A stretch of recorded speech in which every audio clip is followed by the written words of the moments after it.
Hi everyone, hope you're doing really well. Welcome to a quick ChatGPT-4o tutorial. This is a very basic tutorial, so if you've already used ChatGPT to some extent or you're an advanced user, feel free to click away. But this will get you up to speed with the basics and it will get you up to speed for 2025. And you know, being up to speed with AI and especially ChatGPT, since it's the most common AI tool people use right now, it's going to be super important. Um, so without further ado, let's get into the basics of ChatGPT.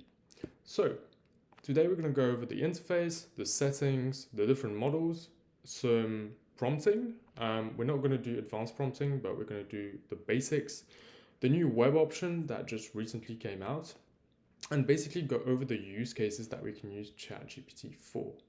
So for the interface, you can see ChatGPT user interface is pretty simple. And here I'm using the ChatGPT version I downloaded on my Mac, and I recommend you to download it on your PC or Mac and also download it on your phone, because once you start using it, you can realize that it can really help you solve a lot of problems. So on the top left hand side, we have all the chats. So here you can see all the chats that I have.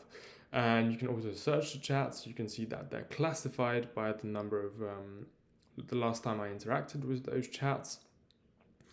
And here what I can recommend is that you basically separate each category or each different problem that you have in a specific chat.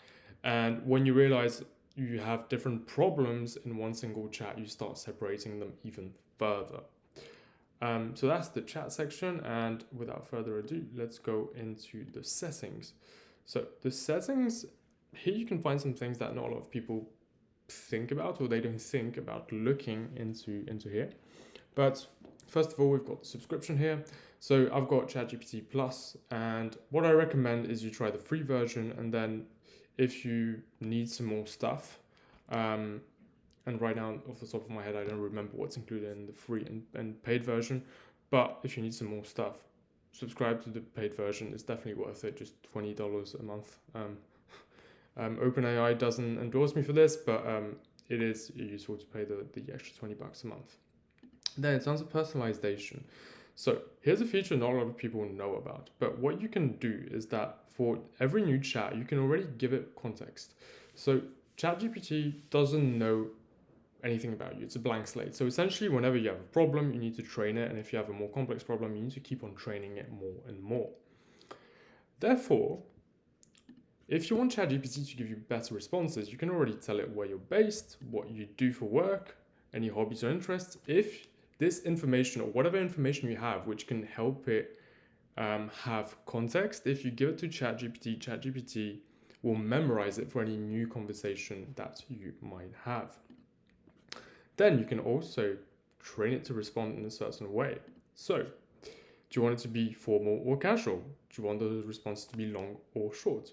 A lot of times, ChatGPT can give long responses, so you want them to be concise. So here, for example, if you always want a concise answer, make the responses concise, always, please. And here, you can save that. Boom. So that way, the responses will be concise, and then you can always go back and change this. And here you've got the other options where you can toggle on and off the different capabilities. So web search, DALL-E, this is the image generator, and then code interpreter for anything related to code. Then here's the memory. So ChatGPT will become more helpful as you chat. So this is everything it's memorized, and you can manage this memory. So if there's anything you want to erase, any sensitive information which you forgot you shared, you can go back and you can erase it. Then afterwards, you can select the language here. Personally, I use English. I also use it in different languages, sometimes in French as well. But even when I speak to the voice and when I, sorry, not the voice, but when I do speech to text, it does a great job at recognizing French. So I wouldn't stress too much about the language, but it's definitely useful to set it to your default language. But just know that ChatGPT is very good at recognizing your language and really good at transcripting things as well, as long as you're pronouncing it correctly. Then afterwards, we've got the speech for the voice, and also we can choose the actual voice that we want to discuss with. So here, for example, right now I have Spruce, and then I can change it Hi, glad to meet you. I think we're going to do great work together. Where should we start? to Arbor, for example. So done, and this is going to be a different voice for this feature right at the bottom here. So if I just remove my camera, you can see that it's right there. And that's the main settings that you need to know of. Then afterwards, we're going to go over the different models. And here we've got a bunch of models. So we've got GPT-4o, O1 Preview, O1 Mini, and GPT-4o Mini. And let's actually just use ChatGPT to explain to us what these different models do. And this is just a useful tip I can give you, is that any issue you have, whether it be with ChatGPT or whether it be in a different software you use, screenshot the issue and give it to ChatGPT. And ChatGPT uses OCR, so it's optical character recognition, and it's going to go into it's going to go into the image and analyze the image, and it's going to allow you to simply it's going to extrapolate the problem that you have, and it's going to break it down for you, and it's going to give you the solution in a great constructive manner. So here on the bottom left, we've got the place where we do the prompts, and here we have the plus sign, and the plus sign is where you can upload files or photos. You can take a screenshot directly from ChatGPT, you can take a photo using the camera, or you can search the web using this option here, or you can use this function here. So right now what we're going to do is we can upload file. Here we select the file that we just took. And right here, so you've got the file, and since I'm quite a lazy person, you're going to see it right here. What I'm going to do is I'm going to select this option here to dictate to ChatGPT what I wanted to ask. Hey ChatGPT, hope you're doing well. I'm doing a YouTube tutorial and I wanted you to explain to me, please, the different models and what their applications are. So I've just shared a screenshot with you. Please let me know what the different models are. So ChatGPT is going to go away and transcribe what I just said, then we just send it. And great, here we go. Here's a breakdown of the models and screenshots and recommended applications. So for example here, GPT-4o is the most balanced versatile, and that's what I recommend you use for everything, unless you have a specific use case to use the other ones for. O1 Preview is for advanced reasoning. So this model excels in deep, complex reasoning and nuanced understanding. So if you need any high-level analysis of data or problem solving, this is what you would use. The only issue is you can't share any documents with these models, as you can see. So right now I've already shared something, so it's grayed out because I've already shared a document or file or an image. This is the same as O1, but just slightly faster. This is a faster version of the GPT-4o, and this is the legacy model, and I assume this is the model you get if you pay for the free version. But for most of your tasks, this will be your best model, and if you need really advanced reasoning, then use the O1 Preview. Then the next thing we're going to look at is some prompts. And what we can do is we can also ask ChatGPT to give us some tips on prompts, but I'll already give you some tips. So you want to describe things in as much detail as possible, and you want to also give as much context as possible, and this is where text-to-speech is really useful. Give an example sometimes if you already have an existing example, so ChatGPT can just use that example and base a standard template from that example and give you an answer based on that. And then afterwards, you can also use AI personas. So for example, one thing I use ChatGPT for is I use it as a mentor for my AI agency. So I gave it this prompt where I told it, assume you have 20 years of experience as an agency owner, you're well versed, you're already earning 8 figures a year, and act as my mentor for my agency, and then any issues I have, I run into, I just go into my chat for S3A and I ask it a question. And it's taken this role of being my mentor and I'm its mentee essentially. So that's really interesting.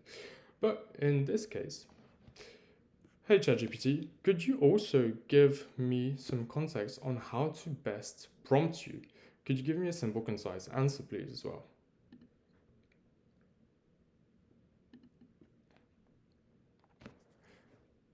So here, ChatGPT,